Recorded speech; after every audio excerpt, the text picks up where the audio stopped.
Hey everyone, my name is chaoticwolph and welcome back to Hiveswap Friendsim. So I hope on this fine alternative night you guys are ready for some passionate friend making, because we got 2 more new trolls to befriend, so let's get on that.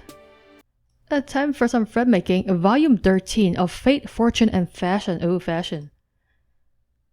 I always love when we talk about troll fashion.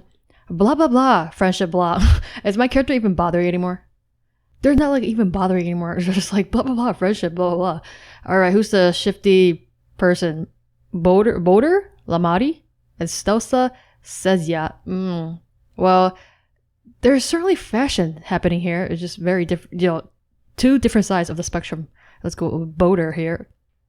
A Boldir. You just aren't feeling it today. Really? On a night that I'm not feeling to make some friends? That can't be real. That just doesn't sound real. You're getting more and more of these great nights recently. Nights where the call of the streets, that infinite ramble for companionship, just sounds exhausting and meaningless. You had days like this back on Earth too? When getting out of bed it just didn't seem worth it? Oh, that depression is hitting me hard. The sun is just beginning to slip under the horizon, and usually this would be the sign to rise and shine, or rise and dark, but all you've managed to do so far this evening is make yourself some coffee. At night? I mean, I guess, but damn. You recently mentioned to Tagora that you drink instant, and he was so disgusted he gave you a coffee machine. He claimed it was an old one he doesn't use anymore, but it still had the price tag on it. So you're saying he bought me a new one, right? Oh, Tagora, you. On the table sits a palm husk Kanayo had taken off a dead kid especially for you, and cradled in your hand is a mug Skyla said, "Oh, I got souvenirs from all my friends." It looks like she painted it herself. There's a white blob on one side that you think is supposed to be a lady. That is so cute, Skyla. You're even wearing the hoodie Malik gave you to cut the evening chill. Guys, I'm a serial friend maker and I have trophies from all my serial friending. Here you are all wrapped up in the warm embraces of your friends' goodwill, safe and sound, but deep inside you festers something. A knowing existential dissatisfaction? That classic angst the philosophers wrote about? Your palm husk chimes and you pick it up lazily. What, another rando trying to slide into your DMs? Sorry folks, you just don't have time for that anymore? You are a friendship connoisseur? A sommelier of the rares of amicable vintages? You lock the screen to find a message. Psst, I'm not certain that this line is secure. Actually, I'm positive that it isn't, but I am risking contact because it is imperative that we speak. I'm sending you rendezvous coordinates. If you wouldn't mind coming anytime after the sun has set? Psst, I realize that this is unorthodox, but please believe me when I tell you that this is not a trick or a trap. I have important information regarding your place on Alternia. You attempt to reply to the message, but there isn't a cursor or anywhere to input text. What kind of messenger app is this? In fact, there doesn't even appear to be a messenger app open on your phone. It's just a random text box floating in the void. You barely have a chance to read it all the way through before it vanishes and Google Maps opens with an address already programmed in. Damn, they're even a more elite hacker than Malik.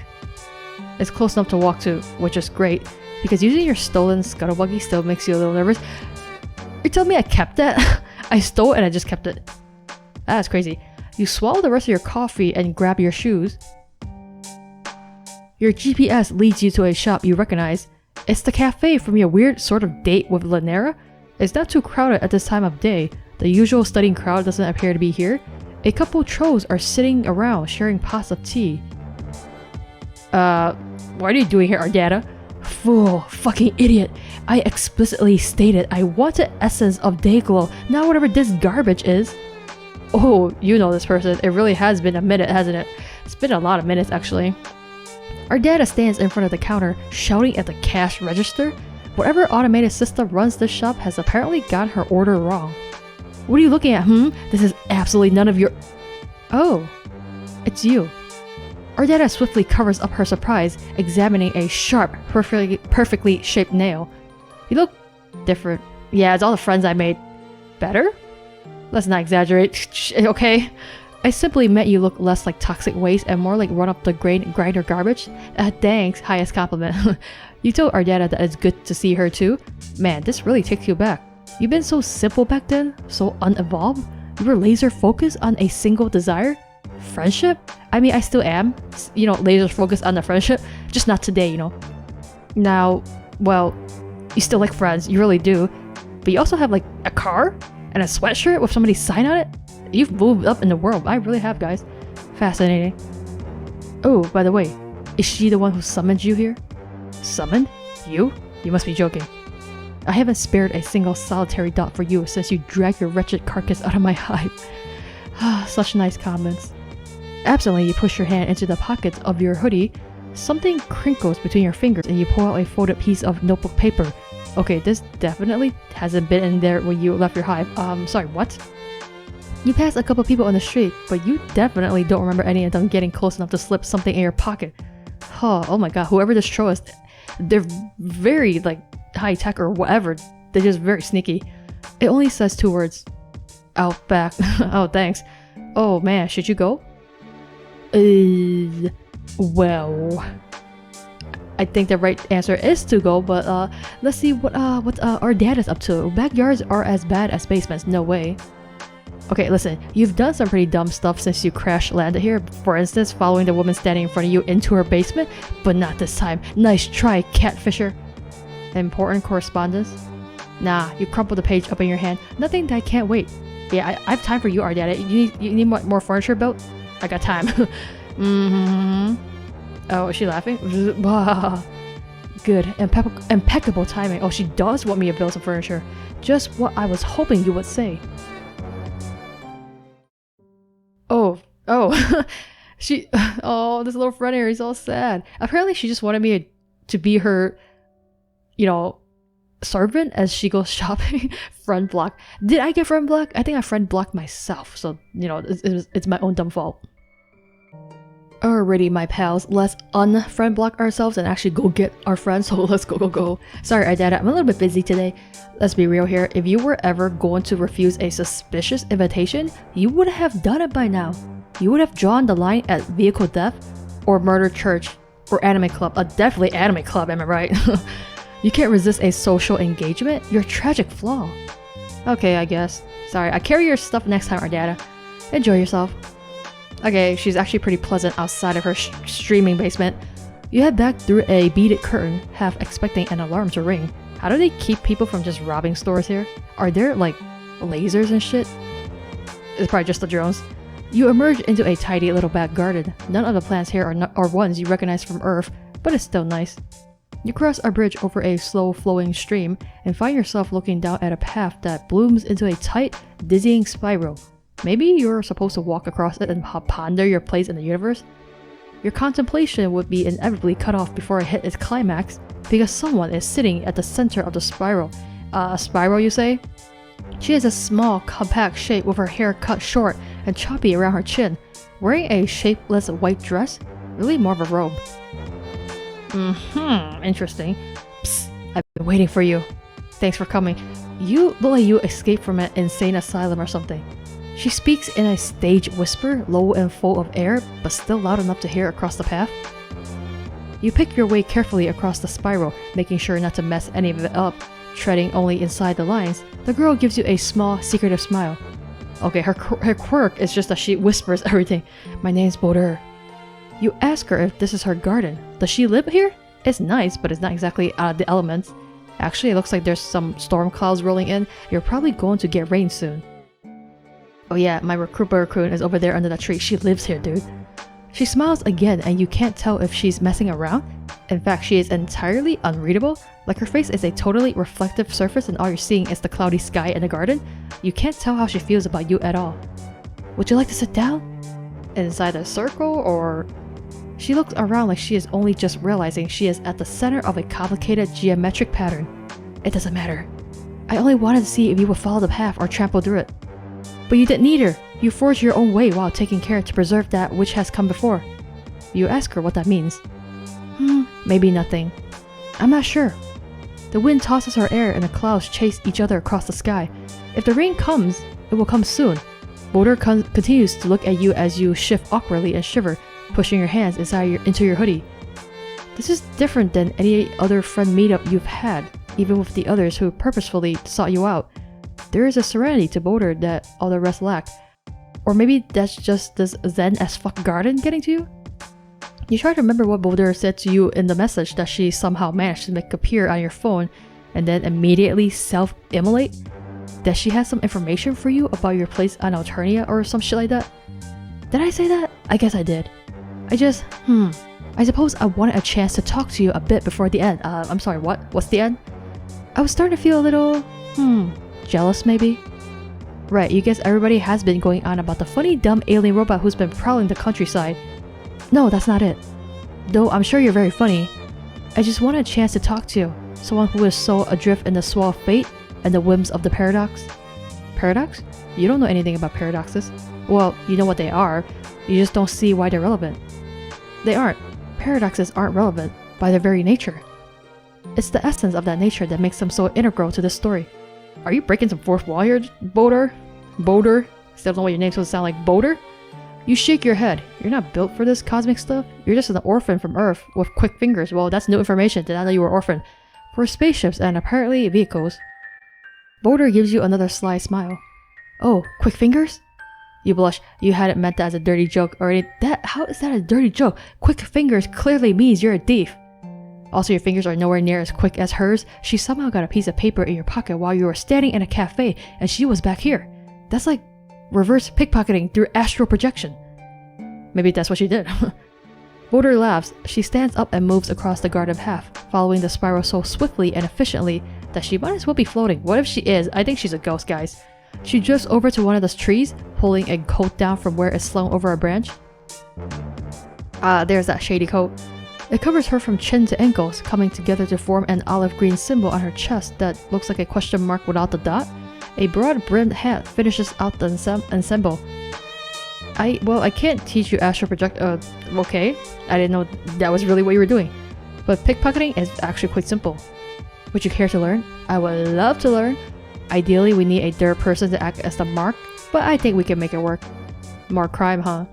I'm always down for crime. I want to do crime, to be quite honest. But I don't know what's the bad ending. You know what? Screw it. Let's do crime, guys. Let's do crime. I'm always down for crime. This whole mess started with a theft of a spaceship, and if Boldir is right about all that fake horse shit, that was supposed to happen. So maybe you'll lean into it. Perfect. The first and most important aspect of the art of pickpocketing is staying unobtrusive. You think about mentioning that walking around in a great big coat and floppy hat is not the most unobtrusive thing you've ever seen, but you aren't the expert here. Also, you're an alien, so you don't really have room to talk. Maybe you should get a big coat like that yourself. You just love ripping looks off of all your friends. I do, guys, I really do. Boldir takes you through the basics of criminal sleight of hand, and on the whole, you aren't too bad. In fact, you think you might have a future in it if you weren't already on the career path of professional friendshipper? You don't know what this has to do with her learning about you or teaching you your place on Alternia, but it's fun and Boldir is a good teacher. If there's one thing this journey has taught you, it's that when something isn't actively painful or destructive, just ride it out. You don't think you'll be going around pickpocketing many trolls, enough of them already want to kill you, but it's good to have the skill on reserve if you ever need cash fast and don't feel like hitting up any of your rich friends. You wonder if Boldir uses it for anything besides passing notes. Psst, my sources tell me you've been out Alternia for almost 3 pedigrees now. You have no idea how long a pedigree is, but what the hell, sure. Impressive. No wonder. She trails off thoughtfully and shakes her head. You wish she would say something with some substance to it, instead of just vague nonsense. But at least she isn't threatening you with violence or trying to stick wires into you, so you're counting this interaction successful so far. Also, you feel weirdly chilled out with Boldir. Sure, you want to be friends, but there's none of that stomach-churning, spine-bending desperation to make sure she likes you, at whatever the cost. You feel more awake than you have in weeks. Man, you've got to learn to pickpocket at a garden behind a cafe more often if this is what it does to your stress levels. You know, pickpocketing is just so stress-relieving. Want to get something to eat? Or maybe just coffee, because that's what they serve here? Sure, you could use another caffeinated beverage on top of the other caffeinated beverage you had earlier. Why not? You'll sleep when you're dead. If only. She's saying we're not gonna sleep when we're dead, which is true. You follow her out of the garden and back into the cafe. Oh, she's still here. Who is this now? Yet another friend? Don't judge me, Ardana. Oh, Ardana, you're still here. Of course I am, fool. You were back there for about 10 minutes. 10 10 minutes? Wow, felt like way longer than that. Guess you underestimated the power of a good training montage. You introduce Ardetta to Boldir with the cheerful earnestness of someone who's forgotten the systematic classism of the planet on which they currently reside. Oh yeah. Ardetta stops you with an aristocratic sneer. Stop, before I have to stop you myself. I have absolutely no desire to mix with those so low on the social ladder. What in the world could she have to offer me? Pickpocketing skills, Ardetta? You shrug, you're not sure. Maybe friendship? You know, friendships between people of different castes are possible. You've seen them happen. Regardless, you feel bad for exposing your newest friend to the vaguely nonsensical abuses of your oldest. You turn back to Boldir to apologize and find her gazing coolly at Ardetta like she could do it all night. She is looking so cool right now. There's none of the fear or reverence or false obedience you've seen other lowbloods display to blues. Instead, Boldir looks at Ardetta like she's a bug. Oh, damn. Worse, a pebble that she would just love to kick out of the way. Psst, nice to meet you in person, Miss Carmia. What, you know her? Oh, right, she is a streamer, I guess. I hear your GrubTube channel has been losing subscribers recently. Oh, damn, burn. I wonder why that is. Perhaps they suck at building furniture. Blue hits Ardetta's cheeks in an angry flush. I'm currently on hiatus. The old garbage was getting tired. I have so many imitators that my own content is starting to seem derivative. She gives one of her maniacal laughs, but it's a little less robust than usual. Man, the wild tundra of internet fame really is a stark and arid battleground. In fact, I have a new feature in the works as we speak. She holds up the little vial she's been haggling with the cash register over earlier. Poison. I think the best and most expedient process would just be to dose my featured guest's food and then hide the antidote somewhere in my hive. Unless you have another idea? She smiles, sly and mean. Boldir smiles back, just as vicious. Great, have fun with that. Oh guys, this is turning into some kind of weird battle. While Boldir talks, her eyes start flickering from you to Ardetta and then down. Again and again, you, Ardetta, and down. It takes a couple of go-rounds before you realize what she is telling you. She keeps looking down to your hands, which are stuck in your hoodie pocket, exactly where you found the note Boldir slipped you. Ardetta is carrying a bag that looks expensive and extremely goth, and you can see where the vial of poison is sticking out. Oh man, you know what you have to do. I'ma steal that poison. When a group comes into the shop and pushes past the three of you, rude, you move in on Ardetta and slip a hand into her bag, palming the smooth, cold vial. She gives you a weird look, like, why are you suddenly all up on me, peon? But she doesn't notice the theft. I suppose I'll be going now. And if I were you, I'd be more mindful of who I choose to associate myself with in the future. You say bye to her, feeling the tiniest bit guilty, but she's planning to use this poison to do murder theater in her prison basement, so you don't feel that bad. Take care now. Ardetta leaves and Boldir takes an inquisitive step closer. Psst, show me. You open your hand to display the spoils, flushed with criminal euphoria. I pick up those pickpocketing skills so fast. Oh hell no. You grabbed the wrong fucking vial. This one is blue, not red. You grabbed the antidote, not the poison. God, you honestly thought you were moving past these kinds of cock-ups. Well, I screwed up bad. Oh. Damn. Well, at least you have antidote now. You never know when one of those might come in handy. But what about the poor schmuck that's gonna... Oh, jeez. Did you just get poisoned already? She sways forward and clutches at her neck. For one confused second, you think she's doing an impression of someone who might need an antidote. Then she falls to her knees. You dart forward and catch her before she can totally eat it. She's heavier than she looks. Compact muscle and a coat full of an ungodly number of weapons. She has like 4 guns in here. What the hell? Your arms are full, so you can only watch, helpless as a troll in a hood that covers their face and their horns books it out the door. I'm sorry, what? What? You shot that some fucker just stabbed your friend, but nobody here is looking at you. What? That asshole? It's the same way people on Earth might ignore a mother trying to calm a toddler during a tantrum, just turning their eyes away from a distasteful public scene? Ow. Damn it. You put a hand up to Boldir's neck to try to staunch the bleeding, but there isn't any bleeding. Bewildered, you pull apart the lapels of her coat to see a single drop of olive blood trembling above her collarbone. Discoloration spreads in a dark spill over her neck and radiating down her chest. You both say it at the same time. Poison. Shit! And I just happen to have antidote! You open your hand to look at the tiny blue vial, then back up to Boldir. Her eyes are glassy, her skin going blotchy and ashen. There's no reason to believe that Ardeana's poison and the poison the assassin used are the same, with the same antidote. It already strains the powers of coincidence that you grabbed the antidote at all. Okay, so why did they even poison her in the first place? Is she that important? You're probably right. But maybe you should try it anyway? I can't feel my legs.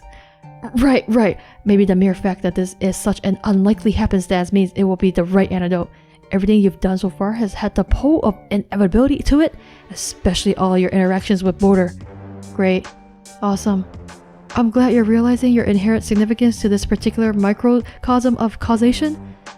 Now can you please pour that stuff in my mouth so I can swallow it and possibly not die? You help Boldir tip her head back and put the vial to her lips. At the last minute, you wonder if it's supposed to be diluted? But Boldir gulps the whole thing down and immediately begins to shake. Oh jeez, she's exploding internally. Smoke billows out of her nostrils and open mouth, and holy shit, what is going on? This doesn't seem like any type of antidote to you. Hey, it could be, you don't know how trolls work. But then the smoke clears and Boldir opens up her big yellow eyes. How does she feel? Alive. Marginally. She lets you help her to her feet. You immediately pull her into a fierce yet gentle hug. It's wild to undergo someone else's near-death experience. You feel like you know her way better than one montage scene's worth. Another new friend. Ugh, not so tight. You ease up a little. All the tea sippers are staring at you now. Death apparently isn't interesting, but the possibility of some quadrant adjacent stuff, they're suddenly all about those gossipy trolls. Sorry, assholes. Just you and your new friend sharing a touching post-near-fatal encounter. Nothing to see here. Didn't die. Really, guys, I mean, I guess when you don't die, that is a friendship opportunity, but kind of weak, you know? I'm like kind of sort of hoping that wasn't the true good ending. It was kind of a weak happy ending if you ask me, but I don't know. Let's see what happens if we don't do crime. You've already got a hell of a rap sheet. Maybe it would be best not to add any new skills that could lead you into temptation. Fair enough. Would you care to go for a stroll? Oh good, we can avoid Ardeana that way. It's a nice night. It's a windy, unsettled night and it looks like rain? You suppose that's nice depending on your definition. You absolutely love to take a stroll. That's your whole vibe recently. Strolling. You follow her out through a little back gate and into the street. You leave the cafe behind and are quickly consumed by the drift of the midnight crowd. The midnight crowd? Not the midnight crew. You brace for the inevitable pitying, hostile looks you get whenever you go out in public. You should have mentioned that you try to avoid large groups, but strangely, no one even glances at you. It's like Boldir exudes a sneaky aura that incapacitates the both of you. Clearly she does, because otherwise how would those pickpocketing skills work? As you walk, you ask her if she really believes in fate. Like, the two of you were always going to meet, and nothing could have happened any differently, no matter what you did? Boldir gives you a thoughtful, sidelong glance. Well, that would imply that none of our choices matter and that causality is inevitable. That is what that is, Boldir. That randomness is irrelevant. Right? Yeah, right, yeah. That's what's happening right now. Sure. You scamper to keep up with her both physically and mentally. For someone who asked you to take a stroll, she sure is booking it down the street. But that disregards our choices. Fate dictates that all possibilities are, by their very nature, necessities. Or rather, the choice you made was the only one you ever could make. I doubt the universe is that simple. Doesn't sound simple to you, but you hum and nod sagely because you want Boldir to think you're deep. Instead of asking yourself whether you were meant to meet me and meant to be here, it makes more sense to wonder what the forces are that have conspired to bring it into being. Well, that would be exhaustion and ineptitude.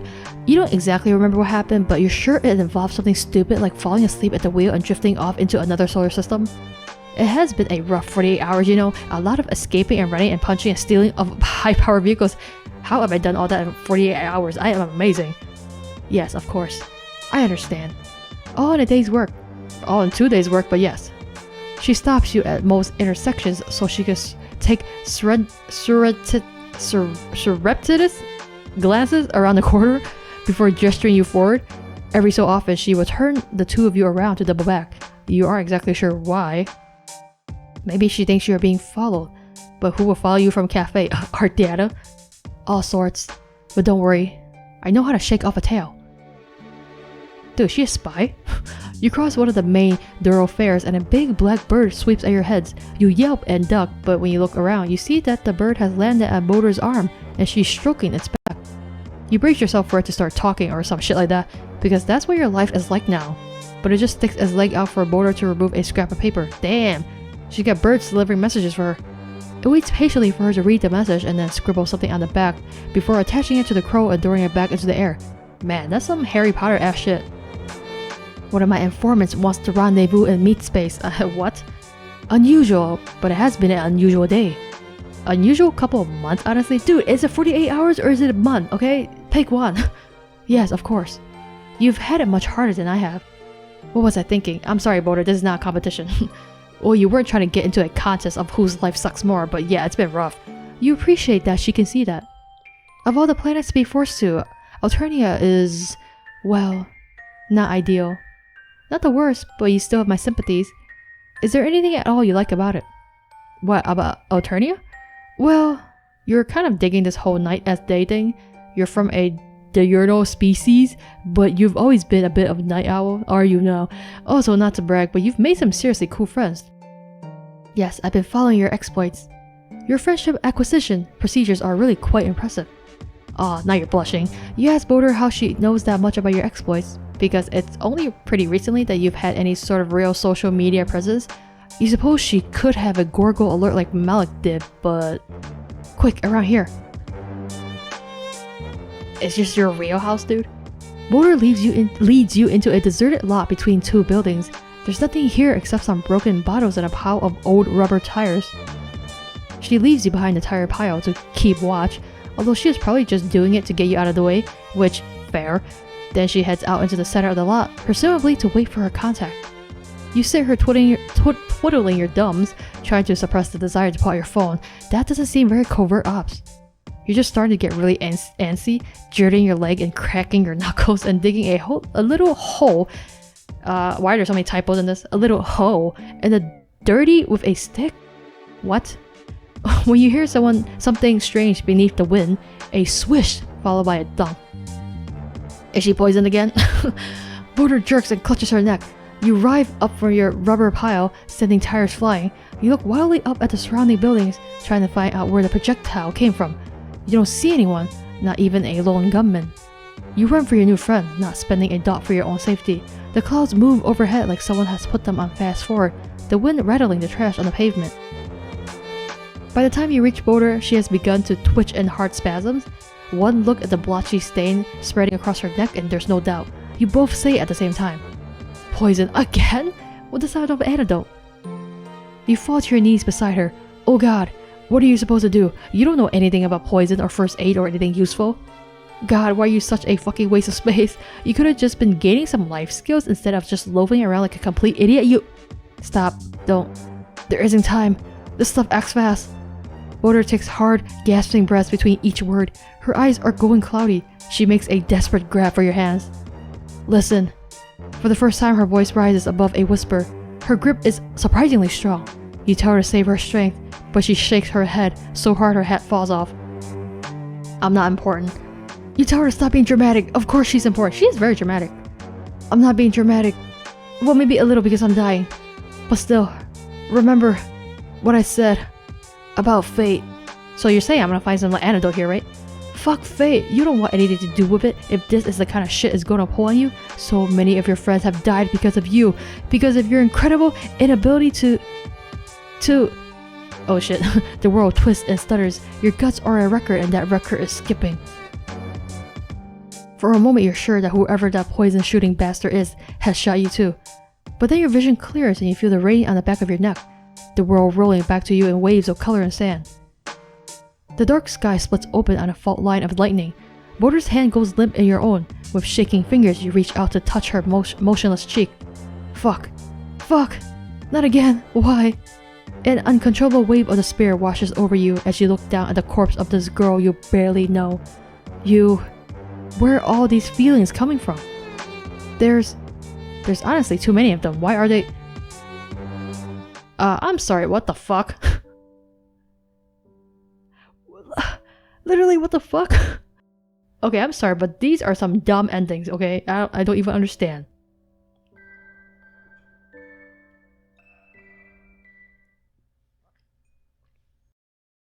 Oh, what's this? Again? Must I do everything myself? What?